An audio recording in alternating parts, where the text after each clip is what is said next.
You are welcome to Wonders Worship Center. Stay blessed as you watch. Shalom. You are omnipotent, all powerful. Verse number 6. Utasoma kuanzia 6 all the way to verse number 10. Then you stop so that we begin from verse number 11 mahali ambapo tuliachia last time. We began from Malachi chapter 3 verse number 6 tukasonga 7, 8, 9 all the way to verse number 10 and 11. But I want us to pull back a little bit and start from verse number 11, but we are starting to read from verse number 6. Hiyo kuongea yote ni kusaidia mtu wa Kiswahili apate mahali Malachi iko. Na kama amefika aseme tu amen. Mtu wa Kiswahili, Malachi chapter 3 verse number 6. And once again, watu wanakujanga kwa ibada bila Biblia, bila kitabu na kalamu.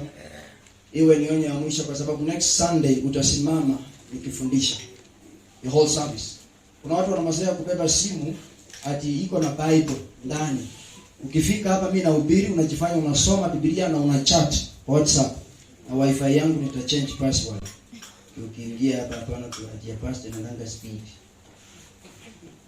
Carry your Bible and carry your notebook. There is no growth if you don't write anything and study in your own time. Mtu wa Kiswahili, Malachi chapter 3 verse number 6, please, if you're there. Asante mama. Ni Malaki 3 mlango wake. Peter, saidia na hii microphone. Aongelee hapo tusikie kwa sauti kubwa. Nishikie tu kwa sababu ameshika Biblia. Malachi 3, soma hadi mstari wa 10 mama. Ni Malaki 3 mstari wa 6 hadi 10 nasema hivi. Kwa kuwa mimi Bwana si kigeukeu, ndio maana ninyi hamukuangamizwa enyi wana wa Yakobo. Tokea siku ya baba zenu mkakeuka upande, mkayaacha maagizo yangu, wala hamukuyasikia. Nirudieni mimi, nami nitawarudieni ninyi, asema Bwana wa majeshi. Lakini ninyi mwasema, turudi kwa namna gani? Je, mwanadamu atamwibia Mungu? Lakini ninyi mwanigalani ili kiwemo chakula katika nyumba yangu. Mkanijaribu kwa njia hiyo, asema Bwana wa majeshi. Mjue kama sitawafungulia madirisha ya mbinguni na kuwamwagieni baraka hata isiwepo nafasi ya kutosha au la. Na Bwana bariki anaye. Soma 11 kabla uketi. 11 inasema, nami kwa ajili yenu nitawakemea yeye alaye, wala hata iharibu mazao ya ardhi yenu, wala msabibu wenu hautapungutiza matunda yake kabla ya wakati wake, laiti kama mashamba, asema Bwana wa majeshi. Amen. Pigia huyo mama makofi mazuri. Amesoma vizuri sana. Malachi chapter 3 verse 11. And I will rebuke the devourer for your sake. Nitakemea mharibifu kwa sababu yako. That simply means ya kwamba wewe usipokuwa, God shall not rebuke the devourer. So he says, if you pay tithe, he shall rebuke the devourer for your sake. Iwapo gari limekuwa ordained to cause a road accident, ukiwa ndani ya hilo gari, just because of your sake, watu watapona. Ungie kwa ndege, it has been ordained for an accident, but because you are on that plane, there shall be no accident. Upande kwa pikipiki, inafaa ianguke iwe mtu, lakini kwa sababu wewe umekalia hiyo pikipiki, for your sake, the Lord shall rebuke the devourer. So whoever pays tithe is 100% protected and insured in the hands of God. Amen. He rebukes the devourer for your sake and also on your behalf. When you begin to pay tithe, you will stop hii maombi watu wanafanyanga na kamata pepo, na kamata shetani, na teremusha kalaba, na mfalisha suruali imetoboka matako. You stop making those prayers. You stop them. You will stop them. Na waibisha, na mwingiza kwa ndani ya maji, na finyilia chini. Those prayers, in fact, you will have no time for them.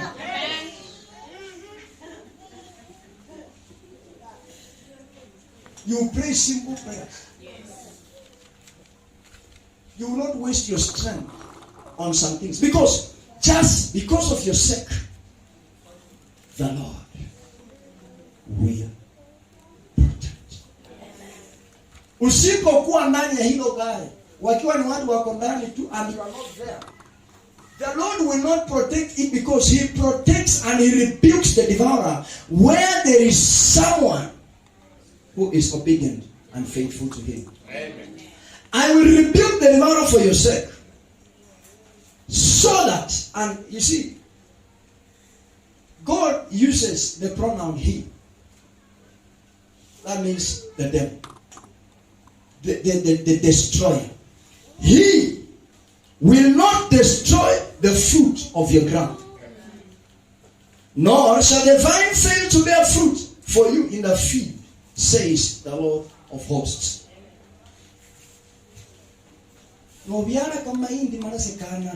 Ask yourself, ask yourself, why? Because He will only help the crops of someone who pays tithe not to fail to yield. And He says, matunda hayataanguka chini kabla ya komae. Hayataanguka kabla ya komae. Matoke to someone. May this God stand by your side in the name of Jesus. Amen. Look at what the International says. I will prevent pests from devouring your crops. And the vines in your fields will not drop their fruit before it is ripe, says the Lord Almighty. Now, to rebuke simply means to turn back and to keep down. Mungu akipata adui anakuja in your direction, He comes to stop the enemy from destroying you. He comes to stop the enemy from accessing your life. He turns him back.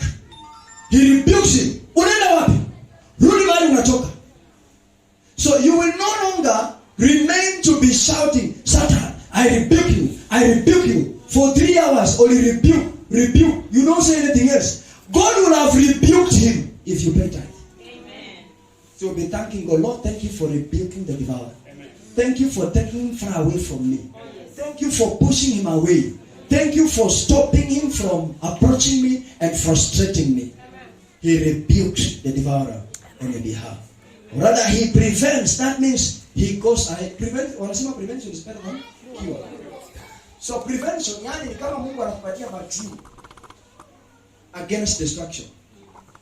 He prevents you ahead of time. He goes prior to what is supposed to happen against you, so that He stops it before it comes to attack you.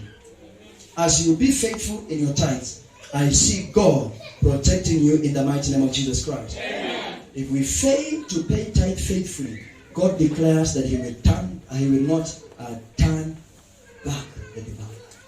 If you don't pay your tithes faithfully, the devourer will devour the work of your hands. Glory be to God. Amen. And that means that the fruits of your labor will be destroyed.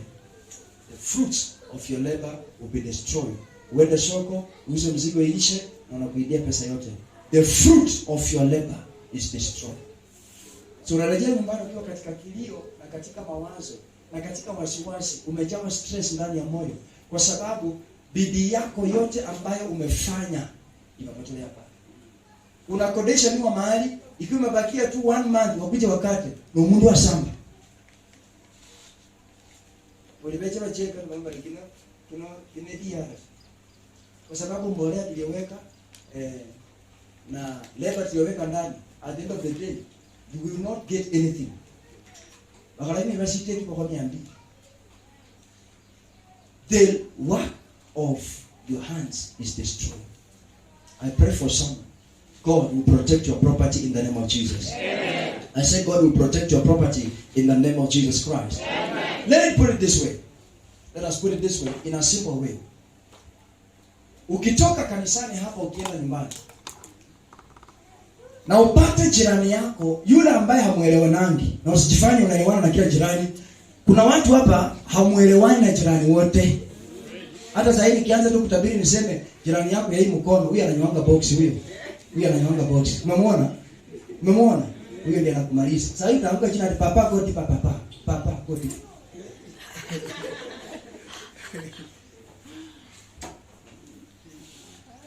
say, Papa, go deeper. I see it. Why? Because huyo jirani hamuelewanangi na yeye. Kuna mtu hapo nyumbani kwenu hamuelewani. If you leave the church, ukienda nyumbani na upate ng'ombe kwa mahindi ya jirani mwenye hamuelewanangi, ng'ombe anakula mahindi, be honest, what will you do? Kwanza tamena ndio hundo unasukuma mkate. Sukuma mkate. Ndio asikie. Kwanza ndio na wewe mbawaza yake kama hivi. Some of you know you're looking at me. Hapo ya wala si hongo hapa mahindi tena wapo almost. So wakati ukipata ng'ombe ameingia kwa mahindi ya jirani ambaye mnaelewananga na ni rafiki yako, the first thing you do, kabla ufike kwake, unatoa ng'ombe wapi? Kwa mahindi. Yule hamuelewanangi, unasukuma wapi? Now that is exactly how God behaves. He does not protect anything of yours if you don't pay tithe. That's why he says, if you pay, he shall rebuke the devourer. He shall prevent your crops. So Mungu akiwa anapita hapo kwako na anaona ng'ombe yako kwa mahindi yako anakula, anaingia ndani, anatoa. Lakini kama ulipangi fungu la 10, ahoma sasa si hongoti kweli. So if you want to be safe with your property, with your riches, with your wealth, stand right with God and make God your friend. Amen. Because if you don't pay your tithe, you are standing out as a rebel. And standing as a rebel, you are vulnerable. I pray for all of you. Mungu atoe vihongo kwa mashamba yenu katika jina la Yesu. Amen. Mungu atoe vihongo kwa maisha yenu katika jina la Yesu. Amen. So the same way you behave, wakati unaona jirani yako anahangaika ama anaumia, hata mtu usapite, wewe wa jirani woi woi, ururekere sio mara ngapi? Aliwawash, Yesu kukolanga tu. Wewe ni Yesu kuchaka. Nuoleka sabe. Lakini ulibabirire iwa wa James ni mukolera ngara. Ulipa kuliwa. Mbea. Otima na wewe bana na wewe kisa na olengera. Olika haba keria hasimani imana ye. Kemanga nasi. So God will stand with you because you are standing with him. Amen. He will leave you alone for the devourer to destroy your life and consume you because you are disobedient. You are not working with him. Geukia jirani yako mwambie jiokoe mapema. So when you pay tithes, the opposite happens. There shall be the abundance of God's blessing upon your life. May that be your portion in the mighty name of Jesus. Amen. Verse number 12. And all nations will call you blessed, for you will be a delightful land, says the Lord of hosts. Meaning, the blessing of the Lord will make you rich. You shall be called the blessed by all nations. And all these other nations will be running to you, asking you, what did you do? So the blessing of the Lord will not just comfort you, it shall make you rich. And the Bible says, the blessing of the Lord maketh rich and it has no sorrow. So when the riches of God come, there shall be no sorrow over your life. Mungu afanye watu wakuwe matajiri hapa. Amen. Nasema Mungu afanye watu wakuwe matajiri hapa. Amen. Yaani kuna mtu hata kusema amen ni ngumu, ni kama haelewi nasema nini. Nasema Mungu akupe pesa mingi.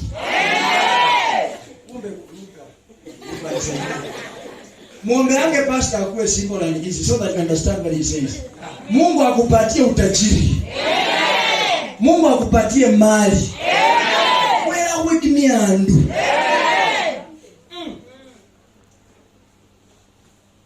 when he gives you riches with no sorrow, it simply means you are going to enjoy the wealth that God has given you. Amen. But when riches come with sorrow, you struggle with bills and struggle with life. However much you earn, needs are beyond your income. Needs are beyond your provision.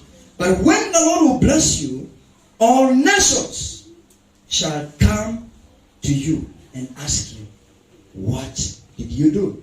It simply means that they are going to come to you to consult you. Na vile Waluhya wanapenda, nipeleke kwa mahali ulienda. Iko kandiwa kombelo, mbero zeziro mbero ne bindu. We'll be telling them, liko kanyese, Yesu Kristo. So, people of all nations will call you blessed, and they shall look at you and see the blessing of, leave alone at nimebarikiwa, mimi nimejazwa Roho Mtakatifu.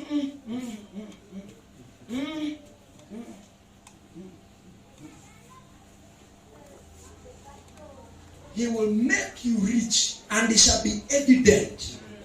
Evident. When people look at you, they shall see you as a wealthy man. Amen. When they see you, they shall see you as a rich man. Amen. When they see you and when they walk around you, will be paying their bills. Amen. Paying what? Their bills. Receive this grace in the name of Jesus. Amen. I say receive this grace in the name of Jesus. Shida ni wakati utakusema amen kwa sababu ati nimesema you will be paying bills for others. You want everything and everything for yourself and you alone. That's why problems come morning, noon, and evening. I say you shall pay bills for people around you. Amen. May God make you rich and wealthy in the mighty name of Jesus Christ. Amen. So when the Bible talks about and all nations will call you blessed, for you will be you will be a delightful land, says the Lord of hosts. It simply means that people are going to look for you so that they get the secret of your prosperity. Na siri ya ufanisi wako na utajiri wako si mambo ya ulimwengu, ni katika kujitolea na kuwa mwaminifu katika zaka na katika fungu la 10. As we continue, verse number 13. Your words have been harsh against me. Now God is complaining. Your words have been harsh against him, says the Lord. Yet you say, what have we spoken against him? Anything you have said against God will be recalled.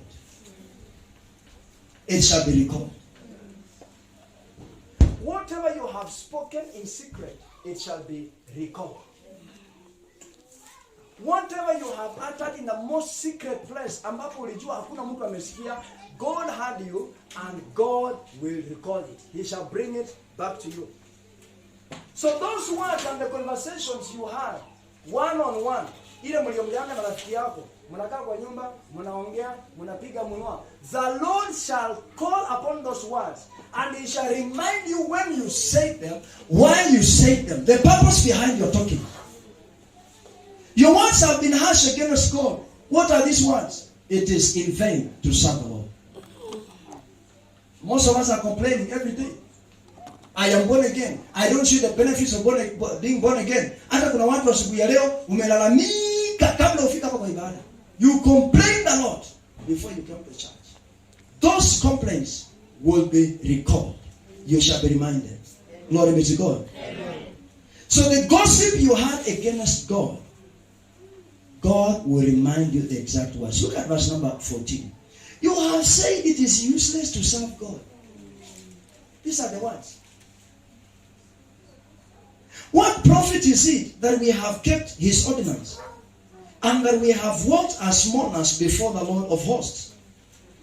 Let us put it this way. You have said it is useless to pay tithe.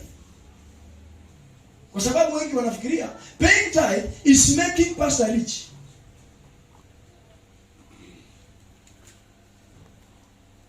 You have said it is in vain to pay my tithes because for these 5-6 years since I was born, I've been paying tithes. I don't see the change in my life.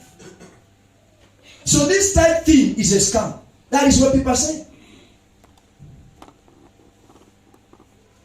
You have said it makes no value mimi kulipa fungu langu la 10 ama zaka yangu. So you are complaining and talking evil things against God. Mungu wako wapi? Na angalikuwa amenibariki. You paid your tithe faithfully na ukaibiwa mzigo wako wa soko. Sasa umechomoa tu mdomo hapa na maneno ulisicha rani. Ulimwengu angekuwa shangelinda pesa yangu. Unaona biranga mgali abantu wabse. The words you have spoken have been harsh in the ears of God. Do your obligation by paying your tithe and leaving everything unto him. Let him do his part. Do your part. Geukia jirani yako mwambie, do your part. Then let God do his part.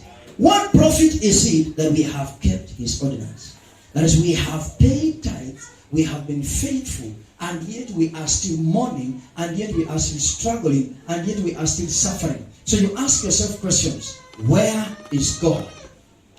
And you insult God. In fact, asking God such like questions is an insult to God. Fungua kinywa chako, sema Mungu nisamehe. Mungu nisamehe. Unaona? Hiyo sauti inakuja. Kumbe umekuanga unaongea hizi vitu. I pray God shall forgive you in the name of Jesus. Nasema Mungu akusamehe katika jina la Yesu. Chiramuka kanisa nyira mshesa da gaberwa acha na ngolile bulisindu nimelipa fungu la 10 nimelipa sadaka nimesupport kanisa nilinunulia pasta viatu nikanunulia pasta suti lakini maisha yangu haibadiliki. Mungu wako wapi? Your words have been harsh. Yes. Na Mungu hataki hiyo maneno, inasumbua masikio yake. Am I talking to someone? Yes. Look at Malachi 2 verse number 17.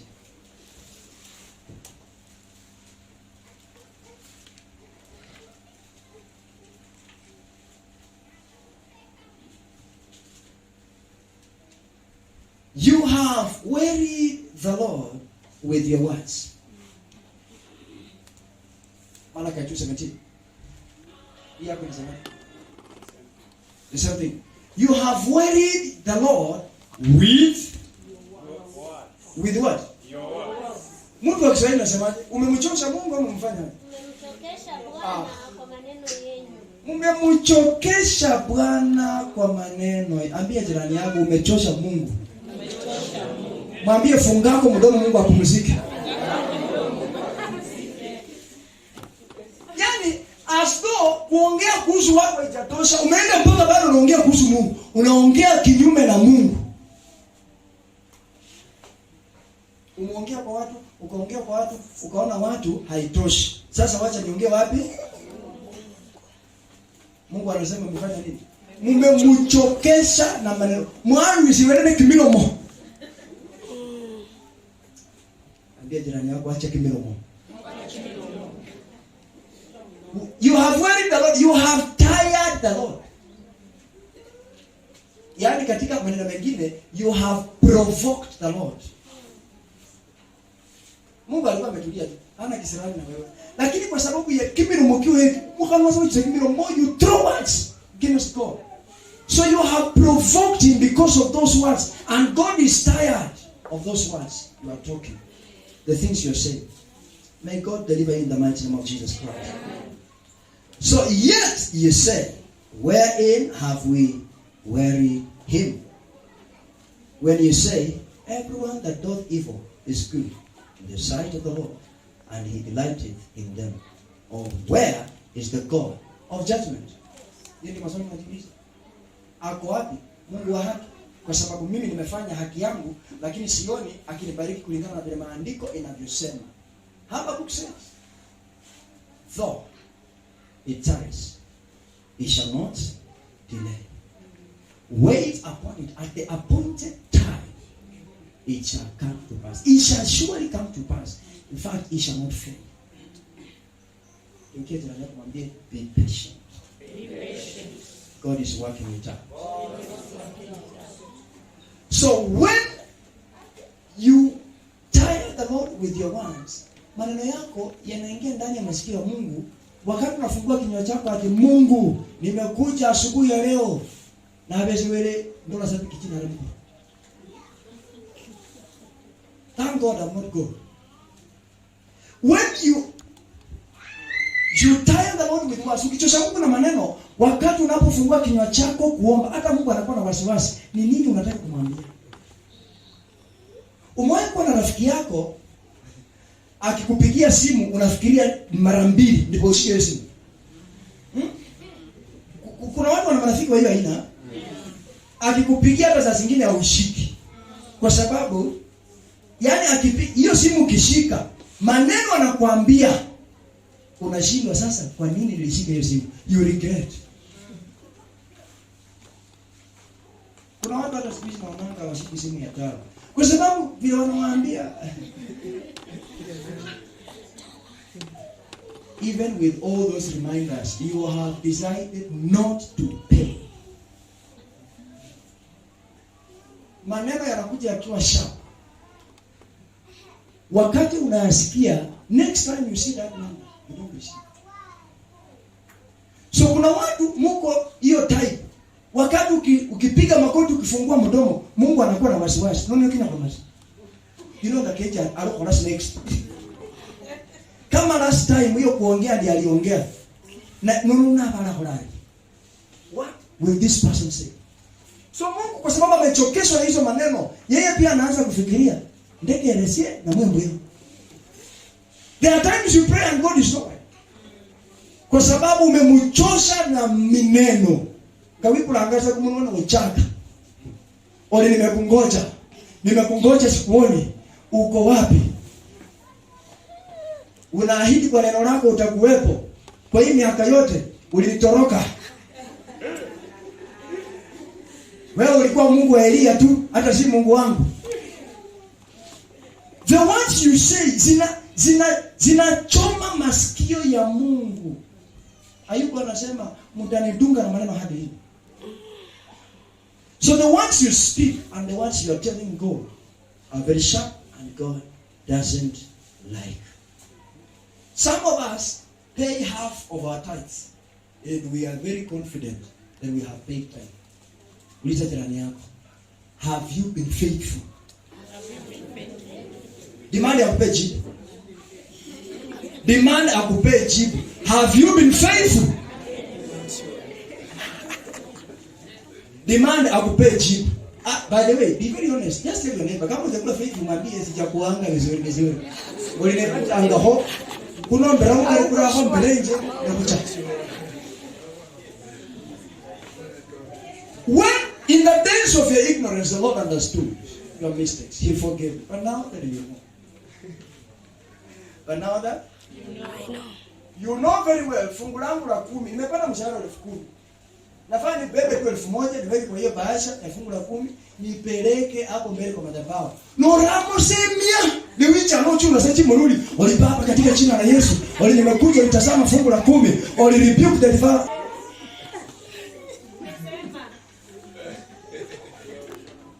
In fact, you are a robber. You are a robber.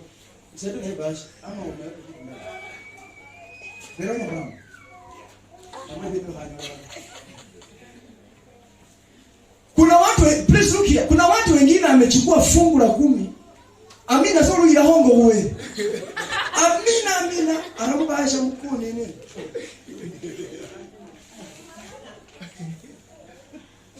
My friend, you are not bribing God. Take your time. Bahasha zitakuanga pale ukiingia kwa ibada. Ukijua umekuja na fungu la 10, chukua bahasha pale mapema, hata ibada nganaendelea ndio nayo wenye kunaliwa ulikolanga fungu la 10 ni hoyo kula sababu ile bahasha. Choma kule saa hii wacha. Package your tithe well. Weka vizuri. Na lununudi, lukolo ndo kasamu bahasha. Yes. Lukolo lie? Bahasha. Hapana kukunja pesa ni kama unakuja kuhonga Mungu hapa afinya pesa hata hutaki mtu ajue ni ngapi. Ni mkono ya kushoto ikipeana ya kulia isijue. Unajua maandiko sana lakini nyingine hujui. Penda kuhepa oimanga sa kachiwo you beg scripture. Walinasema hii kitoa hii isijue. Na ndio kulia kwa mfuko. Wanu pesa ndio wewe. God will deliver someone in the mighty name of Jesus Christ. You will account for every word you speak, that is to say. Now when you are packaging your tithe, make sure that you take your good tithe and package your tithe well and present it. Hii tabia ya kupata mshahara mzuri na unaletea Mungu fungu la 10 kadogo. Ole kambe wose simbe home record. Uliza jirani yako. Ulifanya pastor kwa record kipa wako. Ulisesimbe homreko dulu manyi nyanga bakora bare basoma mukanisa ba anabia hano ko bantu barashaka fungura kubi. Ulisesinjire ko. Anabia no sokwana si ano siwa? Mwekulu. So don't pay tithe just because you are being compelled to pay. Usilipe fungu la 10 kwa sababu wewe pia unataka kuwa kwa orodha ya watu, ati pia mimi nikuweko kwa list ya watu wa kutoa fungu la 10. No. Just be honest and be faithful with yourself. No one knows how much you have earned, and no one will come pushing you, checking your payslip, checking your salary. Nobody will do that. God has left that into your hands so that you remain to be faithful. Be faithful.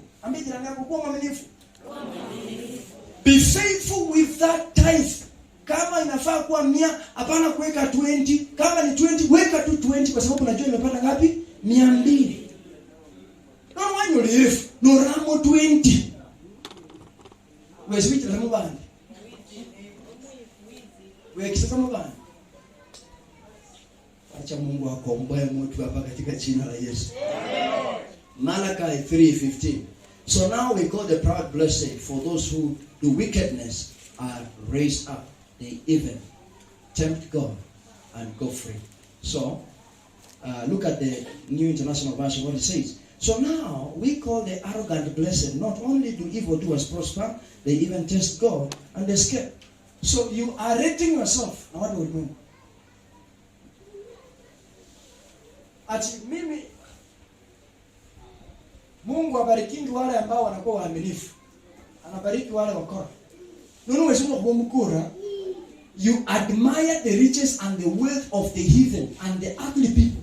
So you want to try and be away from the financial principle and then begin to practice what they are also practicing. Ati kama how hawajakuwa wanatoa fungu la 10 and this is how much they have prospered, then that means that I'm wasting my money. You're wasting your life. The day you try to think like that, you are wasting your life. God will help someone in the mighty name of Jesus. Amen. Look at Proverbs in relation to this, Malachi 3:15. Proverbs 23, verse number 7. Sorry, 17. Proverbs 23, verse number 17. If you're there, just say amen.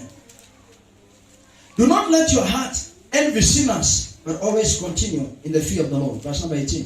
For surely there is a future, and your hope will not be cut off. Amen. Do not let your heart envy sinners, but always continue in the fear of the Lord. Endelea katika hofu ya Mungu. Endelea kumhofu Mungu. Usiruhusu moyo wako uwe na chuki ama ukaweze kutamani vitu vya watu wa ulimwengu. Continue to be faithful no matter how life is, no matter how difficult things are going. Continue to be faithful unto God, and God is going to lift you up in the name of Jesus. Amen. Psalms 49:15 related to the same. But God will redeem my life from Sheol. Psalms 49:15. For he will surely take me to himself. Selah, verse number 16. Psalms 49:16. Do not be amazed when a man grows rich, when the splendor of his house increases. Verse number 17. For when he dies, he will carry nothing away. His abundance will not follow him down. So don't envy those people who are in the world and they are making riches in the world, because it is vanity upon vanity. Unless the Lord blesses the work of your hands, the riches you make are a waste in your life.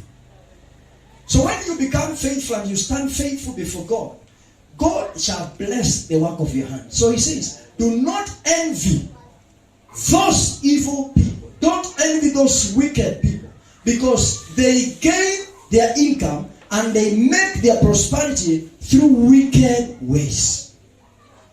As you stand to be faithful, you shall prosper in the mighty name of Jesus Christ. Amen. Let's go back now to Malachi 3:16 as we continue. Then those who feared the Lord spoke to one another, that's the Israelites, and the Lord listened and heard them. So a book of remembrance was written before him for those who fear the Lord and who meditate on his name. Kitabu cha kumbukumbu kikaandikwa wale ambao walimhofu Mungu wakamheshimu Mungu. So iwapo unamtii Mungu na mheshimu Mungu kupitia kwa zaka yako na kupitia kwa sadaka yako, katika vitabu vya kumbukumbu jina lako litakuwa. Hallelujah. In the book of remembrance was written, that is before the Lord, that's those who fear the Lord and meditate on the word of the Lord. As you fear the Lord and meditate on his word, I see you being elevated in the name of Jesus. Amen. 17, as you move close to the end, they shall be mine. Who shall be his? Me. You, the one that is obeying, not just me. You, the obedient Christian. You shall be his. Those who are disobedient will not be his. He hands them over to the devil so that he can teach them the lesson in the face of the earth. Says the Lord, they shall be mine on the day that I make them my jewels. Let's look at that.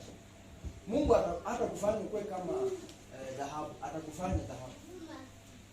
If you faithfully pay your tithes, God will make you gold. God will make you something precious, something beautiful, something good. Kitu kizuri sana. Yani hata kama hauna sura lakini unatoanga fungu la 10, Mungu anakufanya kuwa precious. Dada yangu unapata tu bwana mzuri.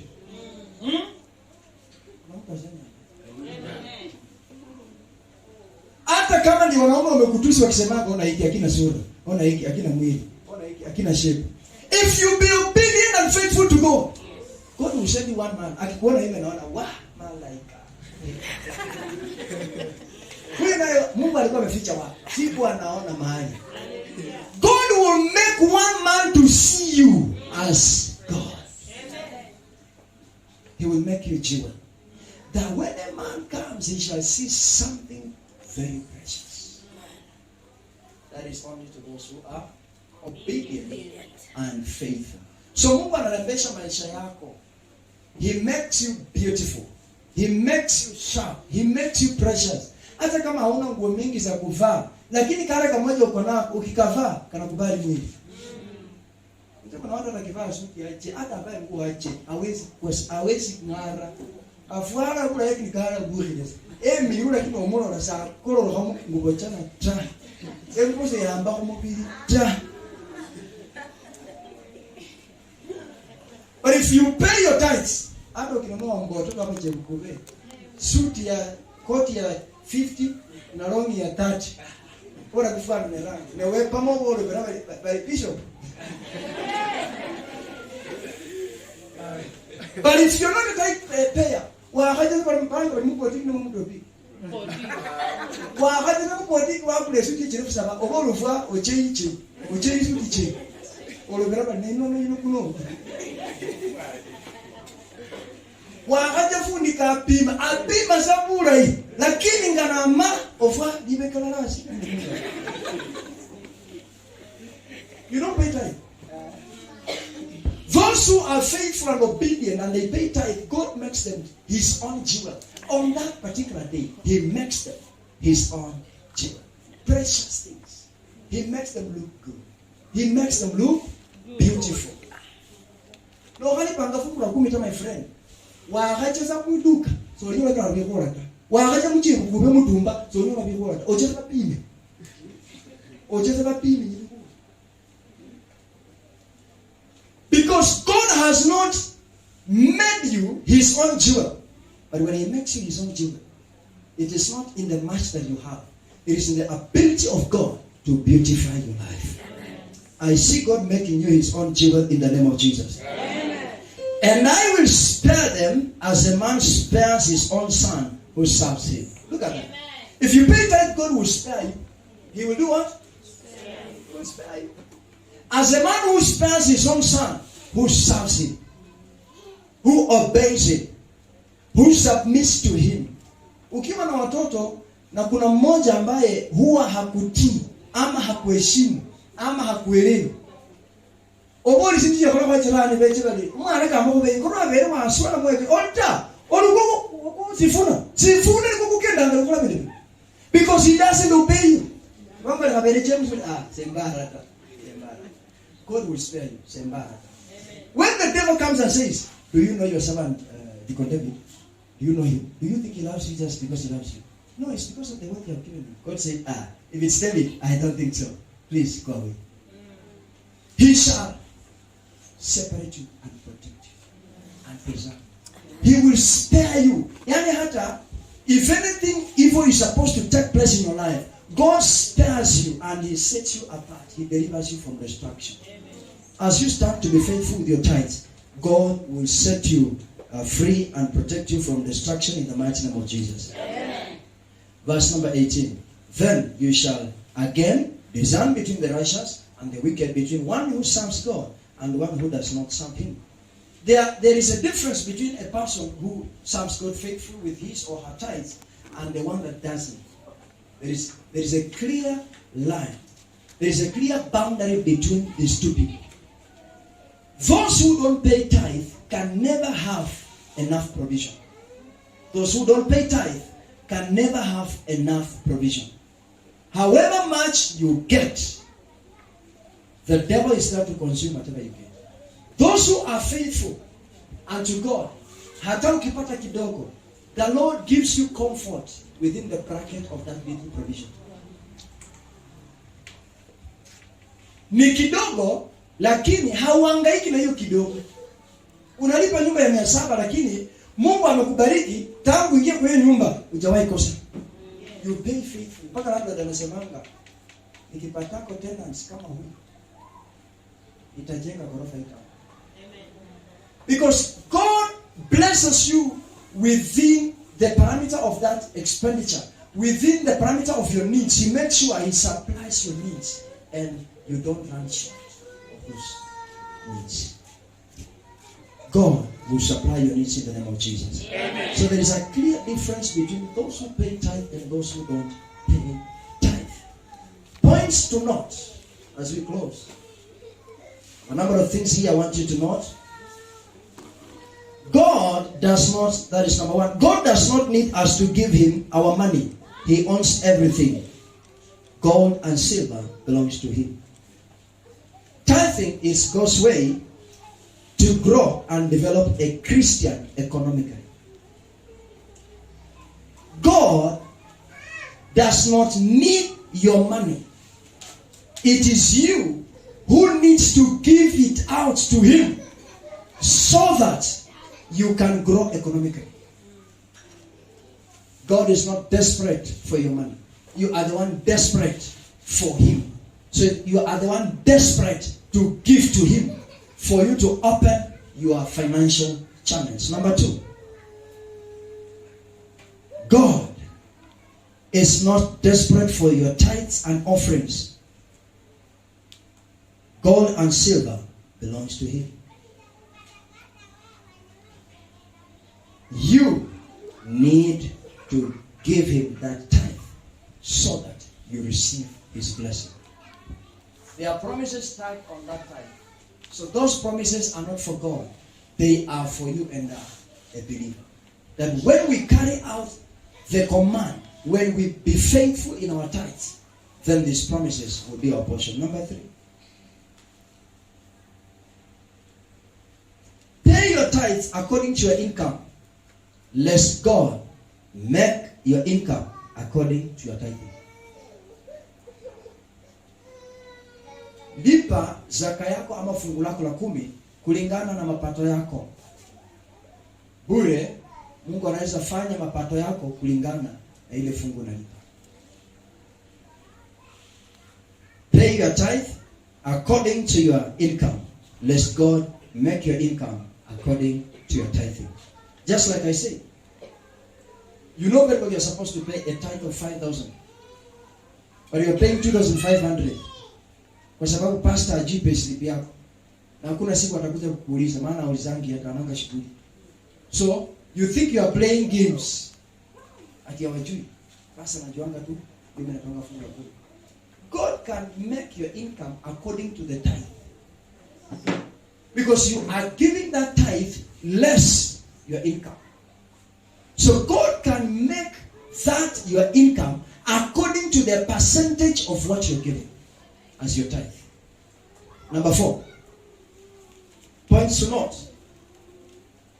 If you can't tithe from that your small income, you will never even tithe from much. Wapo wezi lipa fungu la 10 kutokana na hiyo mapato yako kidogo. Ukipata mingi bado hautatoa. If you can't be trusted by little, how can you be trusted by much? Iwapo ulipi fungu la 10 kwa hiyo pesa kidogo uko nayo, hata Mungu akikupatia mingi bado wewe ni yule yule, hautalipa. So begin to learn how to pay tithe today. From whatever much that you get, from however little that you get, just learn how to be faithful with your tithes. Number 5. Pay your tithes out of honesty and integrity, because it is God's rightful due. Pay your tithe faithfully and with integrity, because that is God's rightful due. Lipa zaka yako na fungu lako la 10 kwa sababu ni haki ya Mungu. Points to note. Number 6. I'm moving slowly so that you right? Amazing. Point number 6. Paying your tithe is not a token of charity unto God. Si msaada unapea Mungu kulipa fungu la 10. Si msaada unapea Mungu unalipa fungu la 10. Kulipa fungu la 10 si msaada ambao unaletea Mungu. Atuache nisaidie Mungu, bora ataanguka. Si msaada. It's not charity. Paying tithe is discharging or settling a debt. Kulipa zaka kama fungu la 10 ni kulipa deni.